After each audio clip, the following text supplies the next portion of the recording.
आज का हमारा टॉपिक है एबनॉर्मल मॉलिक्यूलर मासेस।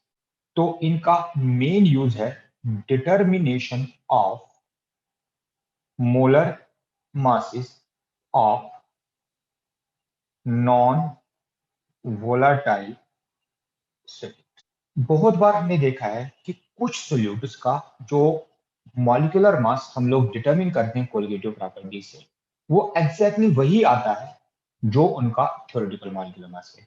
जैसे हमारे पास अगर हम लोग ग्लूकोज लें, दैट इज C6H12O6, इसकी फार्मूला के हिसाब से इसका मॉलिक्यूलर मास अगर हम लोग कैलकुलेट करेंगे, दैट विल बी 6 × 12 प्लस 12 × 1, क्योंकि कार्बन का 12 होता है, हाइड्रोजन का 1 होता, ऑक्सीजन का 16 होता, ये एक एटम का होता है।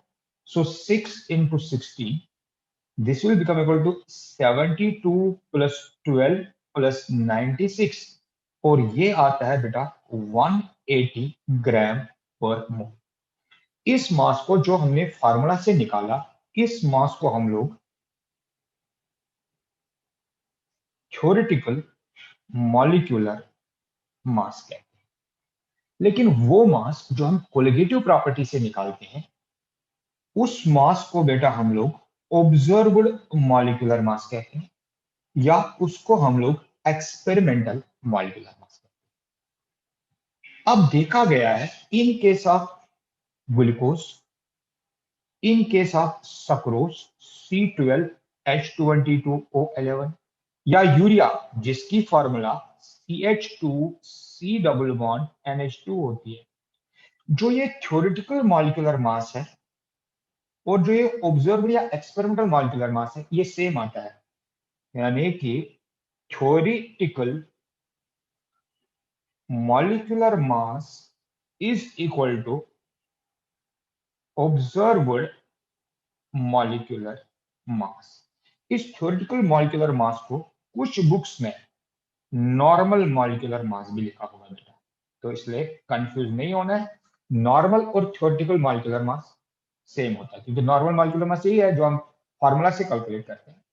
लेकिन देखा गया है कुछ केसेस में ये मॉलिक्यूलर मास सेम नहीं आता है। जैसे अगर हम लोग NaCl ले लें, KCl ले लें, NaNO3 ले लें, K4FeCN होल 6 ले लें, ये यहां पर CN है, CN होल 6 ले लें, इनका molecular mass is not equal to जो हम लोग, कौन सा मॉलिक्यूलर मास, इन केसेस में जो ऑब्जर्व्ड मॉलिक्यूलर मास है वो बराबर नहीं होता है m नॉर्मल मॉलिक्यूलर मास के या थ्योरेटिकल मॉलिक्यूलर मास के।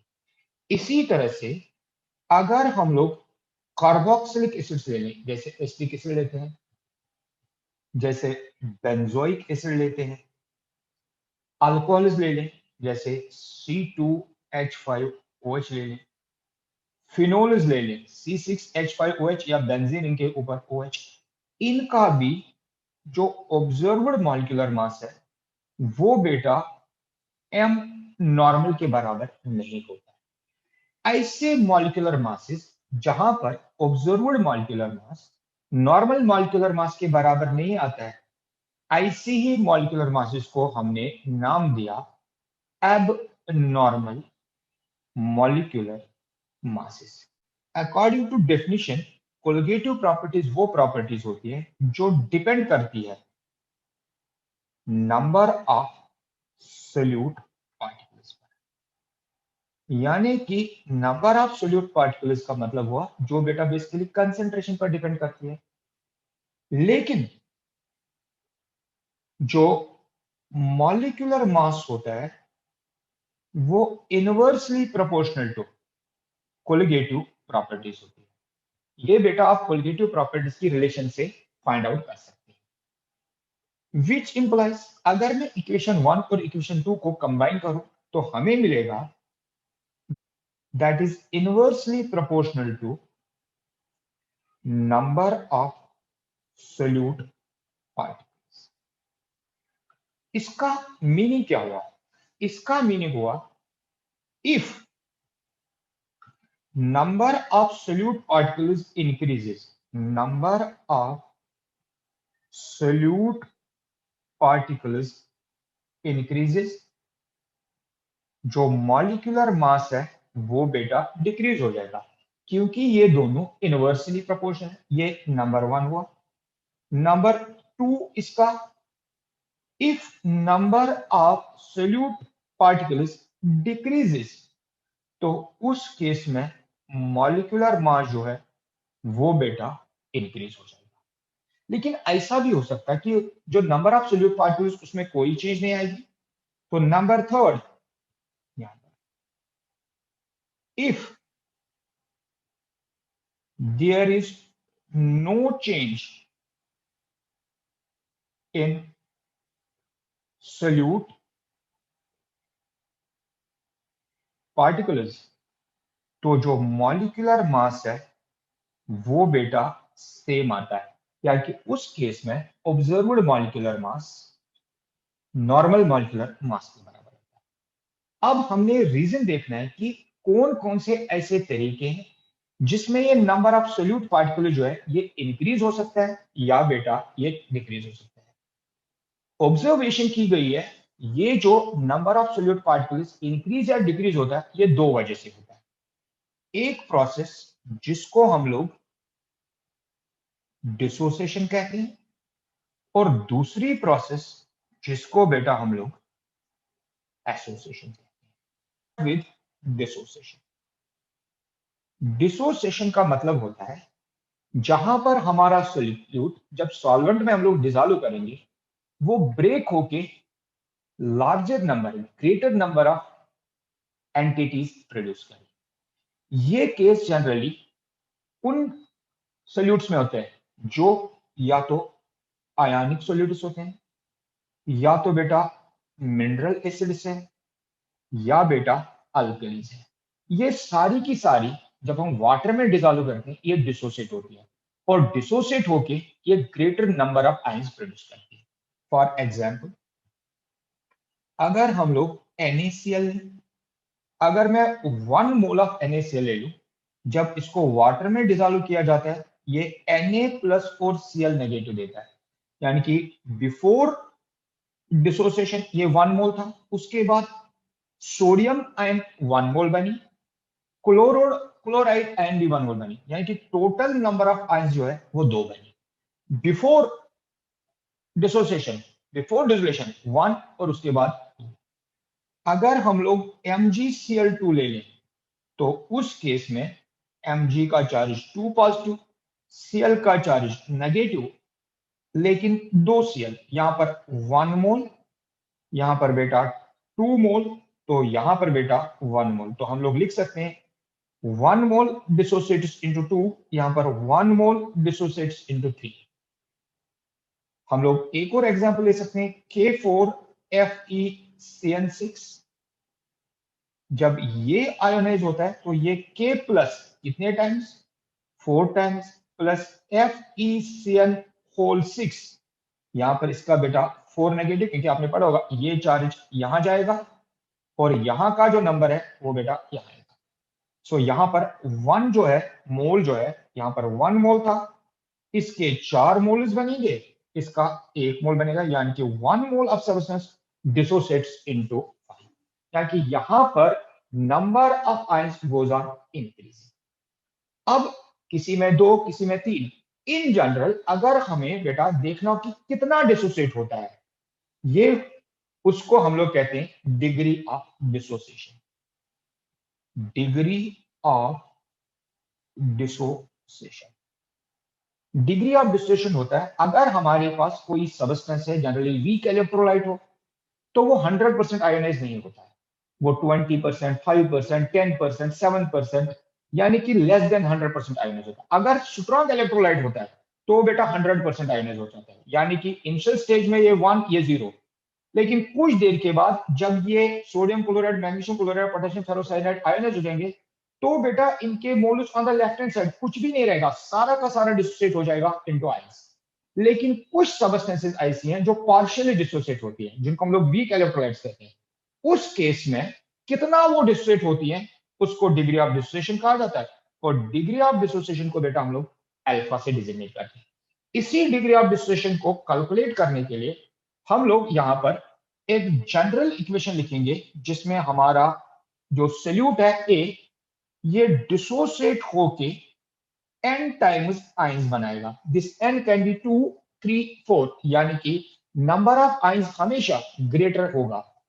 अब यहां पर हम मान के चलते हैं कि जब टाइम इज इक्वल टू 0 था, ये 1 मोल था, और जब अभी डिस्ट्रीब्यूशन हुई नहीं तो इसके बेटा 0 मोल्स बने। हमेशा जब भी हम लोग डिग्री ऑफ डिस्ट्रीब्यूशन या डिग्री ऑफ एस्ट्रेशन करें, हमने 1 मोल से ही स्टार्ट करना है। कुछ देर के बाद when time is equal to t, this can be few seconds, few minutes, फिर hours, कुछ अमाउंट इसमें से कन्वर्ट हुआ होगा। कितना we don't know, let us say that amount is alpha। जैसे अगर हमारे पास 1 मोल है तो 1 मोल का मतलब होता है 6.022 into 10 raised to 23 मॉलिक्यूल्स। कितने मॉलिक्यूल्स? 1000, 2000, 5000, 10000, वी डोंट नो, उसी को कैलकुलेट करना, तो वो अल्फा। तो इसका बाकी बचा कितना? 1 माइनस अल्फा। ये हमने 1 मोल। अगर कंसेंट्रेशन दी होगी तो बेटा यहां पर भी सी से मल्टीप्लाई करेंगे, यहां पर भी सी से। अभी हमने कंसेंट्रेशन हमें नहीं दी गई है, तो we will keep it as simple. हम लोग मान के चलते हैं हमारे पास सिर्फ 1 मोल था। तो यहां पर अब बेटा वोट आपने जब इसको स्टडी किया तो उसने एक फैक्टर इंट्रोड्यूस किया। उस फैक्टर को नाम दिया गया वॉट हॉफ्स फैक्टर। उस फैक्टर को हम लोग आई से डिजिग्नेट करते हैं, और आई किसके बराबर होता है? It is ratio of number of ions in solution after. यहां डिसोसिएशन पढ़ रहे हैं तो यहां डिसोसिएशन लिखेंगे, एसोसिएशन होगी तो एसोसिएशन लिखेंगे, divided by number of molecules if there is no dissociation. तो नंबर ऑफ आइंस का मतलब होता है सारी आइंस, यानी कि ये वाली भी और ये वाली भी आइंस। अब 1 मोल से इतना प्रोड्यूस होगा, क्योंकि यहां पर n टाइम्स आइंस होंगे, तो बेटा इसलिए आपने ध्यान रखना यहां पर आप n times alpha ions produce होंगे। 1 मोल में से एक अल्फा, तो n टाइम्स में से n अल्फा। अब यहां पर अगर हम लोग इस i को कैलकुलेट करना चाहेंगे तो i किसके बराबर होगा? I will be equal to number of ions in solution after dissociation। उसका मतलब होता है जो डिसोसिएट हुई वो भी और जो डिसोसिएट नहीं हुई वो भी। So this is 1 minus alpha plus n alpha. Divide करना है number of molecules if there is no oxygen. वो होता है जब हमने स्टार्ट किया, और स्टार्ट हमने किया था 1 मोल से, तो डिवाइडेड बेटा बाय 1। इसको फर्दर हम लोग सॉल्व करते हैं और हमें अल्फा का वैल्यू मिल जाएगा, which further implies I will be equal to 1 minus alpha plus n alpha। इस 1 को हम लोग लेफ्ट साइड में शिफ्ट करते हैं, सो I minus 1 will be equal to minus alpha plus n alpha। यहां भी अल्फा, यहां भी अल्फा, तो इस अल्फा को हम लोग बेटा कॉमन ले लेते हैं, तो हमें मिलेगा I minus 1 is equal to alpha into ये -1 आएगा, ये प्लस n, तो हम लोग लिखेंगे पहले प्लस n फिर -1, तो ये वैल्यू आएगा। तो विच इंप्लाइज जो अल्फा का वैल्यू होगा that will be equal to I -1 divided by n -1। So this is relation for degree of dissociation. Association generally उन मॉलिक्यूल्स में होती है जो हाइड्रोजन बॉन्ड बनाते हैं, जैसे अल्कोहल्स, जैसे बेटा फिनोल्स, और प्राइमरी और सेकेंडरी अमाइन्स। टर्शियरी अमाइन्स में बेटा हाइड्रोजन नहीं होता, तो इसलिए टर्शियरी अमाइन्स नहीं बनाते। हम लोग एग्जाम्पल लेंगे, यहाँ एक और एग्जाम्पल बहुत इंपॉर्टेंट है जिसको हम लोग डिस्कस भी करेंगे, दैट इज कार्बोक्सिलिक एसिड। जैसे एग्जाम्पल लेंगे CH3COOH। जब हम इस कंपाउंड को डिसॉल्व करते हैं इन ए नॉन पोलर सॉल्वेंट जैसे बेंजीन, तो हम लोग देखते हैं ये बेटा डाइमराइज होता है। डाइमराइज का मतलब होता है दो मोल्स कंबाइन होते हैं to produce a single mole of the substance. अगर इसको स्ट्रक्चरली हम लोग दिखाना चाहेंगे तो ये ऐसे CH3 C double bond O dash H, इसके दो मॉलिक्यूल्स इन बेंजीन। इस स्ट्रक्चर को बेटा यहां पर हम लोग दोबारा बनाएंगे, C double bond O dash H। अब इस स्ट्रक्चर को हम लोग राइट साइड में फ्लिप करेंगे, that is CH3 C double bond O lower side में लिखेंगे और O dash H upper side में लिखेंगे। यहां पर O का चार्ज डेल्टा नेगेटिव, O का चार्ज डेल्टा नेगेटिव और H का charge delta positive due to electronegativity difference. इसलिए यहां पर एक बॉन्ड बनेगा बेटा और उस बॉन्ड को हम लोग हाइड्रोजन बॉन्ड कहते हैं इन दोनों के बीच में। इसी तरह से लोअर साइड में भी हाइड्रोजन बॉन्ड बनेगा। तो दो moles of acetic acid associate to produce a single mole. इस प्रोसेस को बेटा डाइमराइजेशन कहते हैं। अगर तीन मोल्स कंबाइन होंगे तो उसको ट्राइमराइजेशन कहेंगे, बहुत सारे होंगे तो उसको पॉलीमराइजेशन कहेंगे। Degree of association, again degree of association को हम लोग बेटा अल्फा से डिजिग्नेट करेंगे। हम लोग यहां पर n टाइम्स a मॉलिक्यूल्स को कंबाइन करेंगे, जो कंबाइन होके एक सिंगल मॉलिक्यूल देगा, यानी कि इसकी पॉलीमराइजेशन होगी, वो OAN। जब हमारा टाइम स्टार्ट हो रहा होगा, जब टाइम 0 होगा, हम लोग स्टार्ट करेंगे with 1 mole of the substance. उस समय ये 0 मोल बना होगा। कुछ देर के बाद इसमें से अल्फा मोल्स कंबाइन हो गए तो उन्होंने क्या बनाया होगा, 1। तो यहां पर जब time is equal to T, यहां में से अल्फा मोल्स बेटा कम हो गए। वो अल्फा मोल्स कंबाइन होके कितना बनाएंगे, alpha divided by n moles बेटा वो यहां पर बनाएंगे, क्योंकि जितने यहां कम हुए उतने को डिवाइड करना हमने n से, क्योंकि n मोल्स बेसिकली कंबाइन हो रहे हैं। अब यहां पर भी सेम फॉर्मूला हम लोग यूज करेंगे, कौन सी, van't Hoff factor I is equal to number of ions, या आप लिख सकते हैं स्पीशीज, जो एटम्स भी हो सकते हैं, आइंस भी हो सकते हैं, मॉलिक्यूल भी हो सकते हैं, इन सॉल्यूशन। डिवाइडेड करना है इसको number of species when there is no association. अब आई का वैल्यू यहां पर हम लोग कैलकुलेट करेंगे, कितने आइंस टोटल हैं इन सॉल्यूशन, का मतलब जो बने हैं और वो जो बच गए, यानी कि 1 minus alpha plus alpha by n and whole divided by 1। So which further implies I का वैल्यू आएगा 1 minus alpha plus alpha by n। अब इसको बेटा हम लोग फर्दर सॉल्व करेंगे, अगेन इस 1 को इस साइड में ट्रांसफर करेंगे। So I minus 1 will be equal to minus alpha plus alpha by n। अब बेटा यहां पर भी अल्फा, यहां पर भी अल्फा, तो हम लोग अल्फा को कॉमन ले सकते हैं, which further implies I minus 1 will be equal to, alpha बाहर निकालते हैं तो ये बनेगा माइनस 1 1 बाई n। हम लोग पहले 1 बाई n लिखते हैं माइनस 1। क्या ये करेक्ट है? हाँ डेफिनेटली बेटा ये करेक्ट है। अब आगे further I minus 1 will be equal to, alpha यहीं पर आएगा, यहां पर इसको सॉल्व करेंगे, सिंपलीफाई करेंगे, ये n एलसीएम आएगा तो ये 1 माइनस n, यहां पर ये इक्वेशन। और यहां पर हम लोग लिख सकते हैं विच इंप्लाइज, जो अल्फा का वैल्यू आएगा वो आएगा I माइनस 1, यहां पर ये जो यहां डिनोमिनेटर है ये लेफ्ट साइड में न्यूमरेटर हो जाएगा और न्यूमरेटर जो है वो बेटा डिनोमिनेटर बन जाएगा। सो ये बन जाएगा n divided by 1 minus n. So this is the relation for degree of association.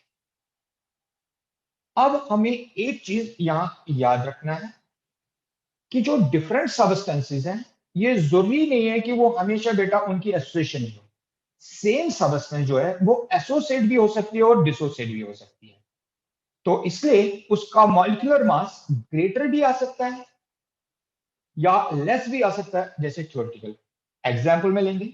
जैसे यहां पर हमने पढ़ा, जब हम एसिटिक एसिड को बेंजीन में डिसॉल्व करते हैं तो बेटा उसकी एसोसिएशन होती है।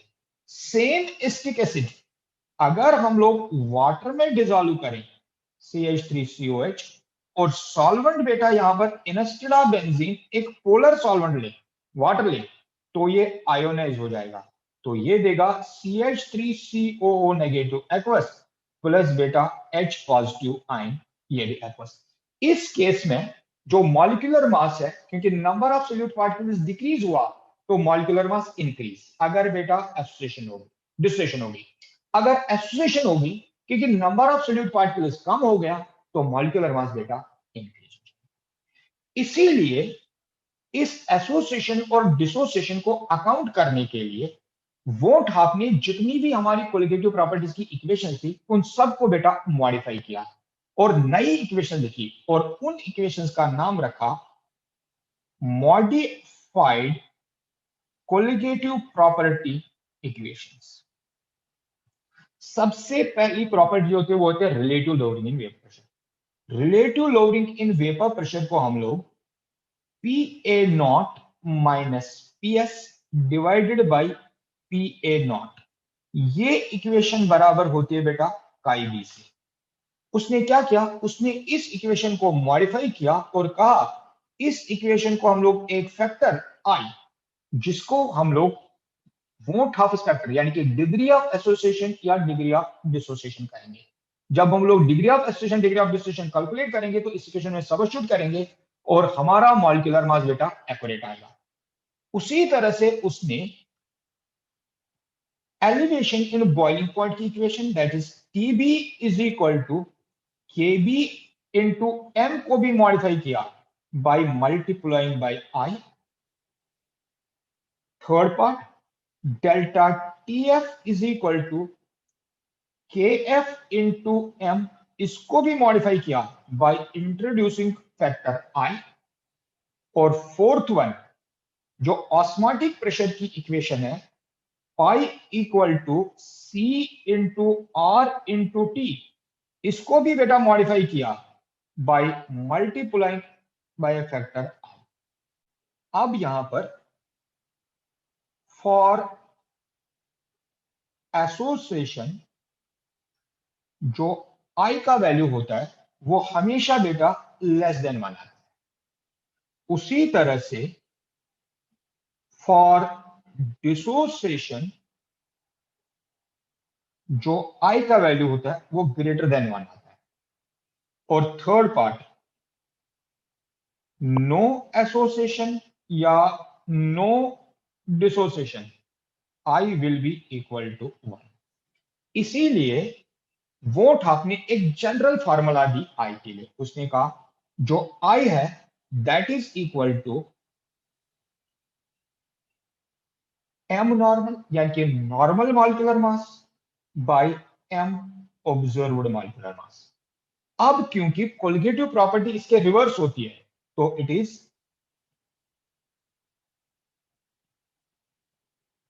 Colligative property observed divided by colligative property जो कि नॉर्मल है। कोलिगेटिव प्रॉपर्टी क्योंकि डायरेक्टली प्रोपोर्शनल टू कंसंट्रेशन है तो लिख सकते हैं हम लोग यहां पर it is molality which is observed molality divided by molality which is normal. इन तीनों इक्वेशन से बेटा हम लोग I का वैल्यू कैलकुलेट करते हैं। तो सबसे पहला न्यूमेरिकल है the freezing point of A solution containing 0.3 grams of acetic acid। तो WB हमारा 0.3 ग्राम्स है इन 30 ग्राम ऑफ बेंजीन। तो WA हमारा सॉल्वेंट का काम करेगा और वो 30 ग्राम्स है, is lowered by 0.45 degree centigrade, यानी कि इसका जो डिप्रेशन इन फ्रीजिंग पॉइंट है that is equal to 0.45 degree centigrade. Calculate मोट हाफ फैक्टर, हमें कहा गया कि आई जो है वो हमें कैलकुलेट करना है। दिया गया है कि K F for benzene is equal to 5.12 kelvin kilogram per mole. मोट हाफ फैक्टर की फॉर्मूला है, आई जो है वो बराबर होता है एम नॉर्मल यानी कि normal molecular mass divided by M observed molecular mass. इस नॉर्मल मॉलिक्यूलर मास को हम लोग बेटा थ्योरेटिकल मॉलिक्यूलर मास भी कहते हैं और ऑब्जर्व्ड को हम लोग कहते हैं एक्सपेरिमेंटल। इसलिए सबसे पहले हमें नॉर्मल मॉलिक्यूलर मास निकालना होगा और ऑब्जर्व्ड मॉलिक्यूलर मास। जो ऑब्जर्व्ड मॉलिक्यूलर मास है वो हम लोग कोलिगेटिव प्रॉपर्टी से निकालेंगे और जो नॉर्मल मॉलिक्यूलर मास है वो बेटा हम लोग निकालेंगे इसकी फॉर्मूला से। अब हमें एसिटिक एसिड का निकालना, तो सबसे पहले M normal of acetic acid CH3COH।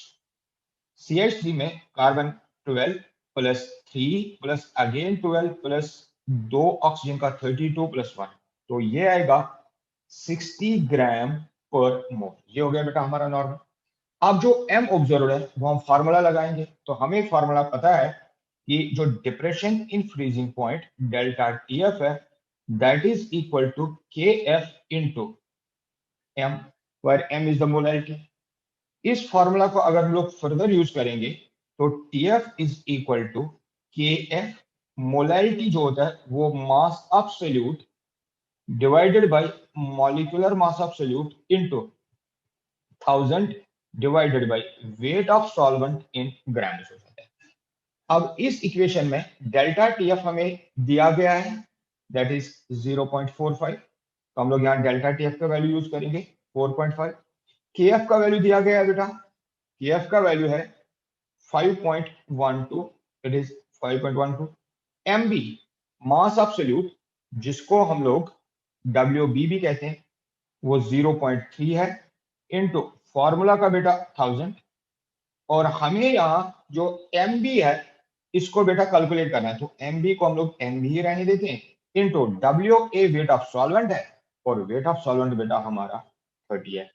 इस तरीके से यहां पर जो एमबी है ये हमारा ऑब्जर्वर, तो विच इंप्लाइज एमबी जिसको हम लिखेंगे from colligative property will be equal to 5.12 into 0.3 into 1000 divided by, ये 0.45 यहाँ न्यूमरेटर में है तो राइट साइड में डिनोमिनेटर में आएगा 0.45 इंटू बेटा 30। एमबी का वैल्यू आता है 133.77 ग्राम पर मोल। अब यहां से फॉर्मूला से हम लोग बेटा आई का वैल्यू निकाल सकते हैं, तो I will be equal to M normal, M normal हमारा 60 है डिवाइडेड बाई एम ऑब्जर्व्ड हमारा बेटा 133.77 है। जब हम इसको सॉल्व करेंगे तो आई का वैल्यू आएगा 0.44। दूसरा न्यूमेरिकल है 2 gram of benzoic acid are dissolved in 25 grams of benzene. तो जो ये 2 ग्राम बेंजोइक एसिड का है ये 2 ग्राम हमारे लिए बेटा सॉल्यूट का काम करेगा, और जो 25 ग्राम ऑफ बेंजीन है तो बेंजीन हमारे लिए सॉल्वेंट का काम करेगा। तो हम लोग लिख सकते हैं कि WB जो है वो बेटा 2 ग्राम के बराबर है और WA वेट ऑफ सॉल्वेंट जो है वो 25 ग्राम के बराबर with a depression in freezing point equal to 1.62 and K delta TF is equal to 1.62 kelvin. Further molar depression constant for benzene is, molar depression constant को Kf से designate किया जाता है and that is equal to 4.9 kelvin kilogram per mole. Calculate the percentage association, percentage association को हम लोग percent alpha से डिजिग्नेट करेंगे क्योंकि डिग्री ऑफ एसोसिएशन या डिग्री ऑफ डिस्टिलेशन को हम लोग अल्फा से डिजिग्नेट करते हैं। कब? व्हेन जो बेंजोइक एसिड है वो डाइमराइज होता है, यानी कि दो मॉलिक्यूल इकट्ठा होके एक मॉलिक्यूल बनाते हैं। तो इसके लिए बेटा सबसे पहले हमें बेंजोइक एसिड का थ्योरेटिकल मॉलिक्यूलर मास निकालना होगा और बेंजोइक एसिड का ऑब्जर्व्ड मॉलिक्यूलर मास निकालना होगा। तो m थ्योरेटिकल, जिसको हम लोग m नॉर्मल कहते हैं, वो हम लोग बेंजोइक एसिड की फार्मूला से निकालेंगे, C6H5COOH। तो कार्बन का 12 होता है, तो ये 72 प्लस 5 प्लस 12, दो ऑक्सीजन का 32 हो जाएगा प्लस 1, और जब हम इसको सम करेंगे ये 122 ग्राम पर मोल आएगा। अब जो m ऑब्जर्व्ड है वो हम लोग बेटा कोलिगेटिव प्रॉपर्टी से, यानी कि जो डाटा हमें प्रोवाइड किया गया है इस डाटा से हम लोग निकालेंगे। अब क्योंकि फ्रीजिंग पॉइंट दिया है तो जो फॉर्मूला हम लोग यहां यूज करेंगे that will be delta TF is equal to KF into M, where KF जो है वो डिप्रेशन में फ्रीजिंग पॉइंट है और M जो है वो बेटा मोलैरिटी है। तो इस इक्वेशन में delta TF is always equal to KF into molarity. Molarity बराबर होता है WB weight of solute divided by its molecular mass into यहां पर फॉर्मूला का 1000 divided by WA weight of solvent, लेकिन बेटा यहां पर ध्यान रखना हमने ये ग्रामेज है। इस इक्वेशन में हमने MB को निकालना है और वो MB बेटा होगा M observed, so which implies MB that is observed, या जिसको हम लोग लिखते हैं colligative property, will be equal to KF into WB into 1000 divided by ये डेल्टा TF बेटा राइट साइड में जाके नीचे आएगा और यहां पर W। अब इस M ऑब्जर्व्ड को हम लोग यहां पर फॉर्मूला में डाटा यूज करेंगे, so M observed will be equal to KF का डेल्टा TF जो है उसका वैल्यू है बेटा 1.62 मल्टीप्लाइड बाय WB जो वेट ऑफ सोल्यूट है दैट इज 2 ग्राम्स इनटू यहां पर 1000 आएगा डिवाइडेड बाय यहां पर KF नहीं आएगा पर हमने KF का वैल्यू बेटा यहां पर हमने सब्स्टिट्यूट करना है, तो KF का वैल्यू 4.9 था और यहां पर डेल्टा TF का वैल्यू आएगा 1.62 इनटू वेट ऑफ सॉल्वेंट, तो जो वेट ऑफ सॉल्वेंट है वो बेटा है 25 ग्राम्स। यहां पर जब हम M ऑब्जर्व्ड जिसको हम कोलिगेटिव प्रॉपर्टी जब इसको सॉल्व करते हैं तो इसका वैल्यू आ जाता है 241.97 ग्राम पर मोल। अब यहां पर हमें ऑब्जर्व्ड भी पता है, हमें नॉर्मल भी पता है, तो बेटा हम लोग I का वैल्यू कैलकुलेट कर सकते हैं, विच इंप्लाइज जो I होगा वो बराबर होता है M normal divided by M observed, that is equal to M normal जो था वो बेटा 122 है और M ऑब्जर्व्ड जो है वो 241.97 है, which implies जो I का वैल्यू है that is equal to 0.504। तो इस इक्वेशन में अब हमें परसेंटेज अल्फा कैलकुलेट करना है। उस परसेंटेज अल्फा को हम लोग बेंजोइक एसिड की डाइमराइजेशन इक्वेशन से बेटा सॉल्व करेंगे। C6H5COOH dimerises in benzene, benzene solvent है, to produce C6H5COOH whole twice, यानी कि इसके दो मोल जो है वो इकट्ठा होके एक मोल बनाती है। जब टाइम हम लोग मान के चलते हैं कि जब हमारा रिएक्शन स्टार्ट हुआ था टाइम 0 था जिसको हम लोग इनिशियल पॉइंट भी थे, हमेशा हम लोग ये 1 मोल मानते हैं, तो ये बेटा 0।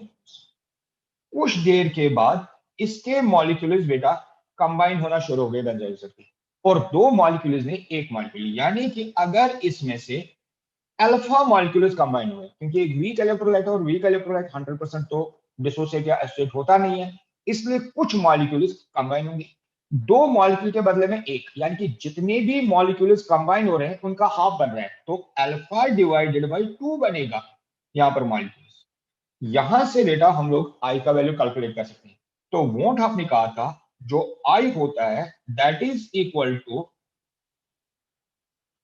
टोटल आइंस, या जिनको आप स्पीशीज भी ले सकते हैं, in solution divided by number of species when there is no association या डिसोसिएशन।